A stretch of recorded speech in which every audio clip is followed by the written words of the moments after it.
پوری انسانیت کے لیے چار چیزیں بیان فرمائی جو نقصان سے بچا سکتی ہیں، جو خسارے سے انسان کو محفوظ رکھ سکتی ہیں۔ اس کے علاوہ انسان اگر کسی اور رستے میں چلتا ہے، ان چار چیزوں سے ہٹتا ہے، تو انسان نقصان کے اندر جا رہا ہے۔ خالق کائنات نے سب سے پہلے تو جب یہ باتیں بیان فرمائی تو ایک قسم اٹھائی، بل اور یہ بات یاد رکھیں، عام آدمی کے لیے تو قسم کی اہمیت یہ ہوتی ہے کہ اس کو اپنی بات کو سچ کرنا، ثابت کرنا مقصود ہوتا ہے۔ کہ یعنی وہ قسم اس لیے اٹھاتا ہے تاکہ اس کی بات جو ہے وہ سچ ثابت ہو.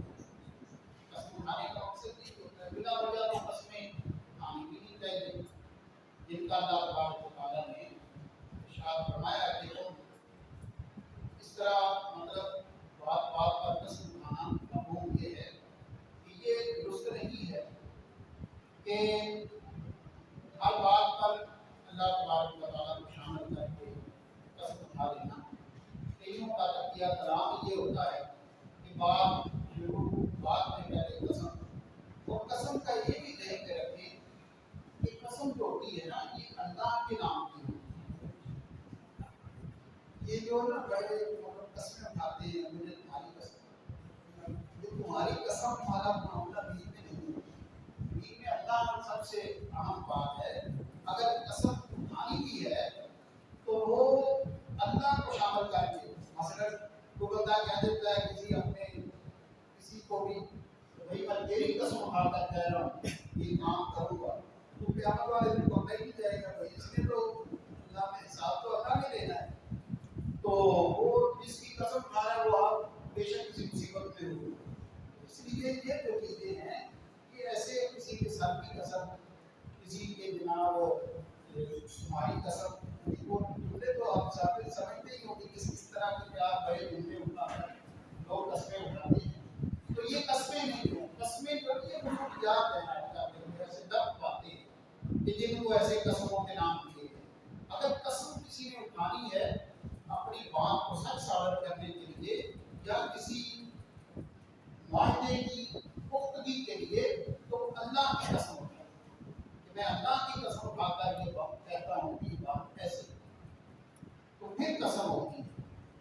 تو لہذا یہ تو ہم جیسے لوگوں کے لیے بات ہے. اللہ کو سب سے بڑی سچی ذات ہے. اللہ کو تو اپنی بات سچ ثابت کرنے کے لیے قسم اٹھانے کی ضرورت نہیں ہے.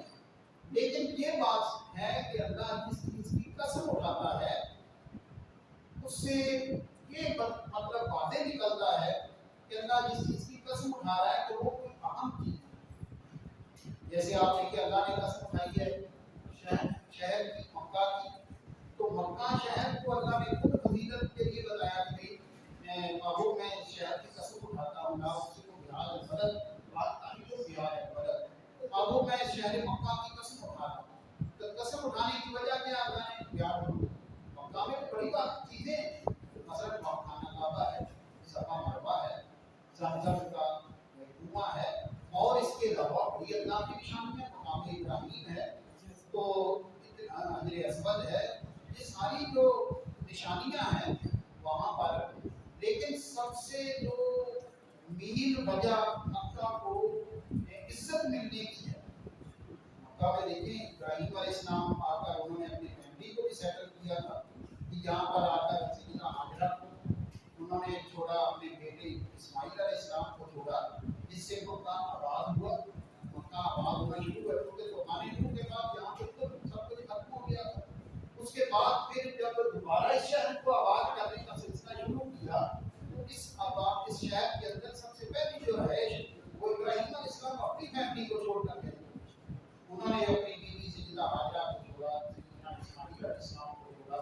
بعد میں پھر انہی سے ہی آگے مطلب وہ نسل اس طرح چلی کہ قافلے والے بھی آگے یہاں ٹھہر گئے کیونکہ یہاں چشمہ تھا. اس وقت انسانیت کی یہی ضرورت ہوتی ہے کہیں سے ٹھنڈا پانی مل جائے بس وہ لمبی چوڑی تو ہوگی نہیں ماں کون سی کوئی تری مطلب اس وقت تو بحریہ ٹاؤن تھا یا اس وقت کوئی جناب یہ دوسرے جو رہی گارڈ ہے فلانا فلانا ایسے تو نہیں سکی تھے جن سے کھلی زمینیں تھی جدھر ایک طرح بیٹھ جاتے تھے. بس یہ ہے وہاں کھانے پینے کا کوئی انتظام ہونا چاہیے کہ جس سے جو ہے وہ انسان زندگی گزارنا آسان ہو. ان کافلہ والوں نے جب دیکھا کہ یہاں پر تو یہ چشمہ جو زمزم والا ہے یہ بڑا شاندار اس کا میٹھا پانی اور خوبصورت پانی ہے انہوں نے کہا یہی ٹھہر جاتے جہاں ٹھہر گئے. پھر وہ قافلے والے یہی آباد ہو گئے اور ان قافلہ والوں کے اندر ہی پھر اسماعیل علیہ السلام کی شادی بھی ہو گئی. پھر اسماعیل علیہ السلام کی آگے نسل بڑھی وہ نسل بڑھتے بڑھتے پھر ہمارے آقا صلی اللہ علیہ وسلم کی اسی نسل میں پیدا ہوئی. تو اس طرح یہ مکہ شہر جو ہے اس کو آباد کیا گیا. یہ بھی بڑی فضیلت کہ اس کو شہر آباد کرنے کے لیے ابراہیم علیہ السلام نے اپنی فیملی کے لیے یہاں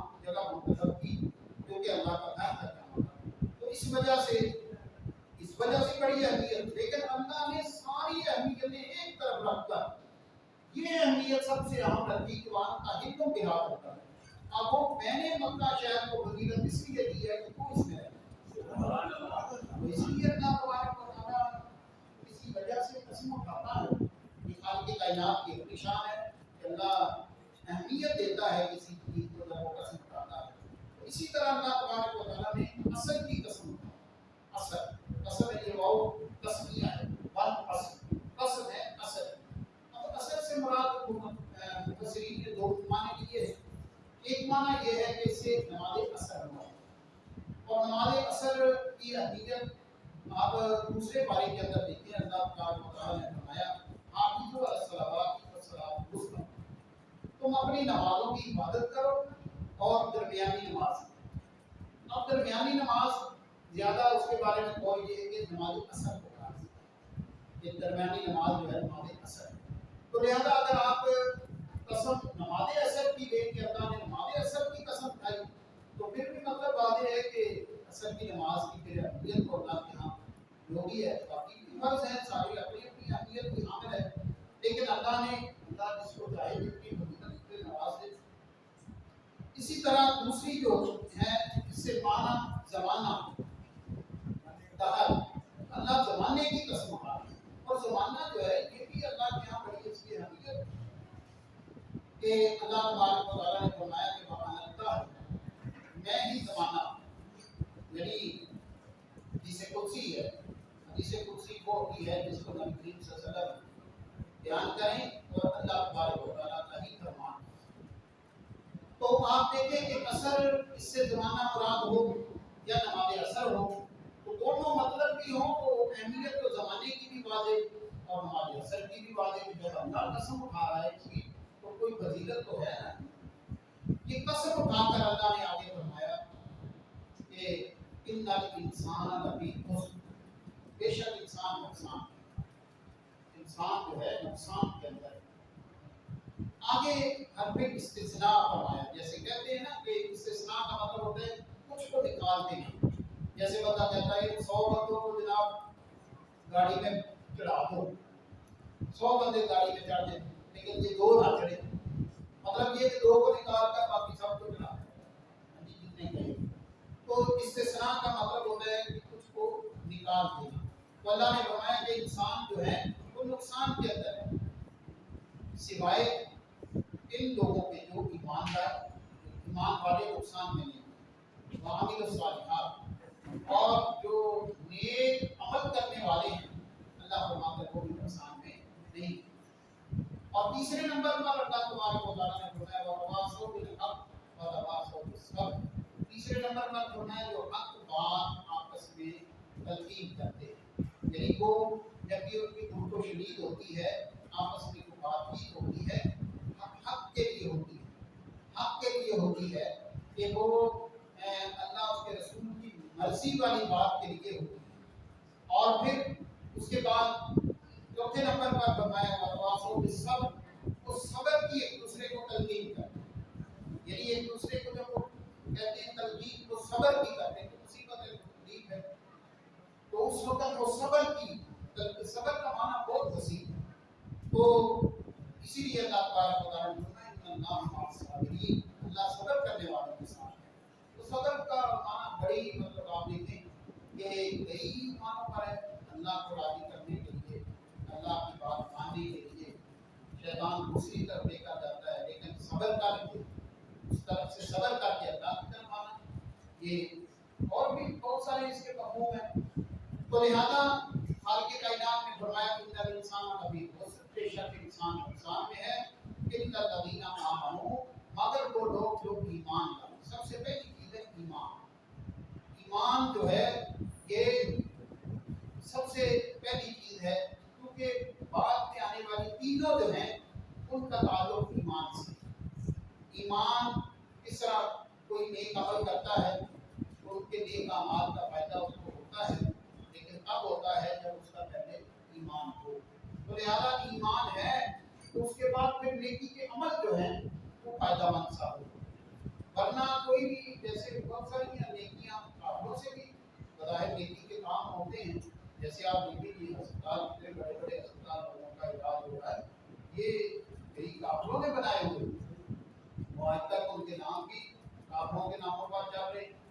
لہذا یہ تو نیکی کی کام، لیکن ممکن ہے اللہ کی شان ہے، اللہ اس نیکی کے کام کی برکت سے ایمان کی دولت دے دے.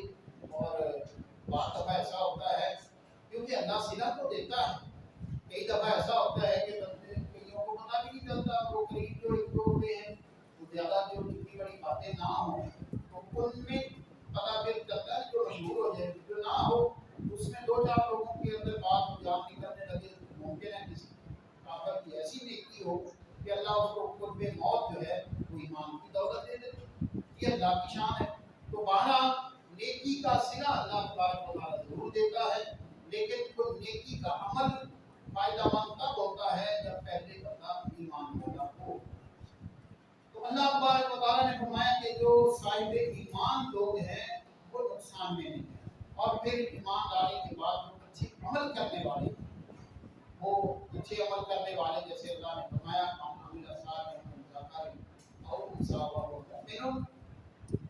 جو بھی اچھا عمل کرے، ہاں وہ مرد ہے یا عورت ہے، لیکن وہ مومن، وہ مومن تو اس کو اللہ فرماتے ہیں پاکیزہ زندگی عطا کرے. مومن کے لیے یہ زندگی بھی خوبصورت زندگی ہے اور آخرت کی زندگی بھی اس کے لیے خوبصورت. آپ دیکھیں نا، اس کی ایک چھوٹی سی مثال آپ دیکھ لیں کہ جو بندہ یہ زندگی گزار رہا ہے، ظاہر اگر وہ نماز پڑھتا ہے تو نماز پڑھنے والے کا تو بدن بھی پاک ہونا چاہیے، نماز پڑھنے والے کے لیے جو لباس ہے وہ بھی پاک ہونا چاہیے، اور جس جگہ پہ پڑھے گا وہ بھی پاک ہونا چاہیے. تو لہٰذا یہ تو پلید ہو ہی نہیں سکتا، کیونکہ نمازی کیسے پلید ہو سکتا ہے؟ نمازی تو ظاہر ہے وہ وضو کرنے کی ضرورت ہے تو پہلے وضو کرے گا پھر نماز پڑھے گا. اگر اس کو غسل کی حاجت ہے تو پہلے غسل کرے گا پھر نماز کی طرف آئے گا. تو لہذا یہ اتنا شاندار دین ہے کہ جو بندے کو صاف ستھرا رکھتا ہے. ہاں اگر کوئی نجاست وغیرہ ہو بھی تو دن میں 5 نمازیں رکھی اللہ نے، تو 5 نمازوں میں فرض نمازیں ہیں، ان میں کسی وقت تو ظاہر ہے وہ نہیں دیکھے گا کہ بھائی سردی کتنی ہے، نہیں دیکھے گا. اگر پانی جتنا بھی ٹھنڈا ہے وہ نہائے گا، ظاہر ہے اس نے تو یہ مطلب اپنا جو اللہ کا فرض ہے یہ ادا کرنا ہے. تو لہذا یہ زندگی بھی بڑی اچھی زندگی گزرتی ہے اگر ہم دین کے مطابق چلتے ہیں. مثلا کوئی بندہ ایسا ہے وہ دین کے مطابق اپنے ماں باپ کی عزت کرتا ہے، دوسروں کی عزت کرتا ہے، وہ محلے داروں کی عزت کرتا ہے، کسی کو گالی نہیں دیتا، کسی کے ساتھ کوئی بدتمیزی نہیں کرتا، اس کی زندگی تو صحیح گزر رہی ہے. ظاہر ہے اس جو کسی کو گالی نہیں دے گا، اس کو اگر وہ دے گا بھی تو کتنی دیر دے گا. میرا اگر ایک شرمندہ ہی ہوگا نا، یار میں نے تو کسی نے تو مجھے کبھی کہا ہی کچھ نہیں، میں ہی ہے جو ہر وقت اس کو تنگ کرتا ہوں. تو لہٰذا اس طرح یک طرفہ جو تنگ کرنے والے سلسلے وہ ایک لمٹ تک ہوتے ہیں. تو صبر ایسی حالت کے اندر ہی وہ سب بندہ صبر کرے جس کو بلا وجہ کیا جا رہا ہے. تو لہذا اس کے صبر کا پھر اللہ تعالیٰ صلہ دے گا. تو لہذا جب اس نے گالی بھی کسی کو دی اور اس نے کسی کو تنگ نہیں کیا تو ایسی صورت کے اندر یقینی طور پر وہ بندہ یہ پوری زندگی جو دنیاوی زندگی ہے پرسکون زندگی کا. آپ دیکھیں کہ کتنا مطلب سکون ہوتا ہے کہ بندہ نہ بندے کو ڈر ہی نہیں ہے. ڈر تو اس کو ہوگا حملے کا جس نے کسی پر حملہ کیا ہوگا، جس نے کسی کا سر پھوڑا ہوگا، اس کو ڈر ہوگا نا کہ یار مجھے بھی کوئی نہ مار. جس کو یہ نہیں ہے، کسی نے سے زیادتی نہیں کی، اگر اس سے کوئی کر بھی جاتا ہے اللہ اس کو صلہ ہی ملے. جیسے آپ دیکھیں سورہ مائدہ کے اندر جب آدم علیہ السلام کے 2 بیٹوں کا جھگڑا کا معاملہ تھا تو ایک نے کہا کہ میں تجھے قتل کر دوں گا. اس نے کہا پھر قتل کرے گا تو میرا گناہ بھی تیرے دل میں ہی ہوگا، اپنا بھی تو گناہگار ہو رہا ہے اور میرے بھی گناہ کو تو اپنے دل میں لے لے گا. تو لہذا بندہ جو ہے وہ کسی کی جو گناہ ہے ان کو اپنے کھاتے میں ڈالتا ہے اگر کسی کے ساتھ زیادتی کرتا ہے. تو پہلے نمبر پر ایمان، پھر نیک اعمال، اس کے بعد پھر حق بات آپس میں ایک دوسرے کو کہنا اور صبر کی تلقین کرنا. یہ 4 چیزیں ایسی ہیں جو انسان کی زندگی سدھار دیتی ہیں. انسان کے لیے یہ زندگی خوبصورت لیکن یہ ختم ہونے والی زندگی ہے. اگر الجھنوں تکلیفوں کے اندر ہم نے گزار دینی ہے تو وقت نہیں رکتا. ایسے فرض کریں ایک بندے کے پاس ایک گھنٹہ ہے، وہ ٹینشن میں رہنے کی بجائے خوش گزر سکتا ہے، لیکن گزر تو تبھی خوشی میں سکتا ہے جب ہم سچے دین پر چلیں۔ اس دین سے ہٹ کر اگر زندگی گزاریں گے تو وہ ایسے ہی ہے جیسے جناب کسی مطلب پتھروں میں ٹکرے مارنا، کیونکہ سیدھی راہ تو یہی ہے، آپ سڑک پہ چلتے ہیں تو اچھی انداز کے اندر آپ پہنچ جائیں گے منزل کی طرف، تو دین سیدھی راہ دیتا ہے زندگی گزارنے کی۔ اور اس میں اگر آپ کسی مطلب جھاڑیوں میں پڑ جائے، جنگلوں میں پڑ جائے، کسی پہاڑوں کے اوپر برانگ کر آپ جانے کی منزل کی طرف کوشش کریں تو اپنے آپ کو تکلیف بھی ہے۔ تو اس لیے یہ دین پر چلنا ایسے ہی ہے جیسے آپ سیدھی سڑک پہ جا کر کسی منزل پہ پہنچنا چاہتے ہیں، اور دین سے ہٹ کر ایسے ہی ہے جیسے آپ جنگلوں پہاڑوں کے اندر اٹھ کر کسی جانور کا نوالا بن جائیں یا ایسے ہی وہاں وہاں کا رہ جائے۔